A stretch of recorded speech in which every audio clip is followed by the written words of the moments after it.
トヨタ自動車は、1月26日、高級ミニバン、アルファードをフルモデルチェンジし、発売した。価格は319万7782円から703万6691円。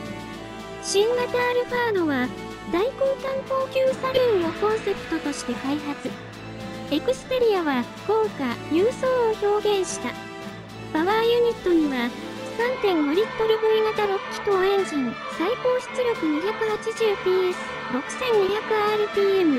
最大トルク 35.1kgm、4700rpm と、2.5 リットル直列4気筒エンジン、最高 182PS、6000rpm、最大 24.0kgm、4100rpm、そして、2.5 リットル直列4気筒エンジン+モーターのハイブリッドシステムの3種類を用意した。